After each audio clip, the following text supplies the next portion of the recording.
যতই চীন পরিচয় হোক, মানুষ সবসময় অচেনা থাকে। আগামী ৬ ডিসেম্বর দেশ জুড়ে প্রেক্ষাগৃহে মুক্তি পেতে যাচ্ছে বানভাসী মানুষের গল্পে নির্মিত সিনেমা নয়া মানুষ। সিনেমাটির মুক্তি সামনে রেখে বুধবার ২৭ নভেম্বর বিকেলে সংবাদ সম্মেলনে এর ট্রেলার প্রকাশ করা হয়। এই সময় সিনেমার সংশ্লিষ্টরা উপস্থিত ছিলেন। চরের মেহনতি মানুষের জীবন ও প্রকৃতির খেয়ালিপনার বিভিন্ন দিক নিয়ে হাসানুজ্জামানের বেদনার বালুচরে গল্প অবলম্বনে মাসুম রেজার চিত্রনাট্যে প্রথমবারের মতো সিনেমা নির্মাণ করেছেন তরুণ নির্মাতা সোহেল রানা বয়াতি। এর আগে গত ২১ নভেম্বর সিনেমাটির অফিসিয়াল পোস্টার প্রকাশ করে নির্মাতা জানান, আগামী ৬ ডিসেম্বর দেশ জুড়ে নয়া মানুষ মুক্তি পাবে। হট্টগোল বাঁধাইতে চাইলে সবকিছু নিয়ে হট্টগোল বাঁধানো যায়।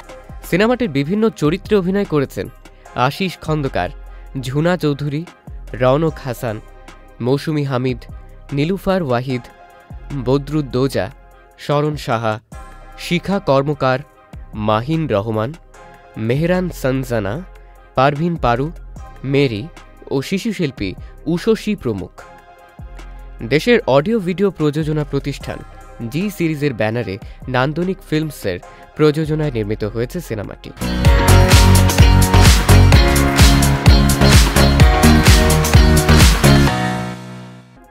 সিনেমার প্রযোজক নাজমুল হক ভূঁইয়া। ২০২২ সালের অক্টোবরে চলচ্চিত্রটির চিত্রধারণ শুরু হয়, কিন্তু সুপার সাইক্লোন সিত্রাংয়ের তাণ্ডবে শুটিং সেট চরম ক্ষতিগ্রস্ত হয় এবং কাজ বন্ধ হয়ে যায়। ২০২৩ সালের ৬ এপ্রিল থেকে আবার নতুন করে শুরু হয় চলচ্চিত্রটির কাজ, শেষ হয় ১২ এপ্রিল। পোস্ট প্রোডাকশন শেষ করে গত ১৮ সেপ্টেম্বর সার্টিফিকেশন বোর্ডে জমা হয় এবং ২ অক্টোবর সদস্যরা সিনেমাটি দেখে ২৩ অক্টোবর আনকাট সনদ নথিভুক্ত করেন। Sajid Ismail, channel I.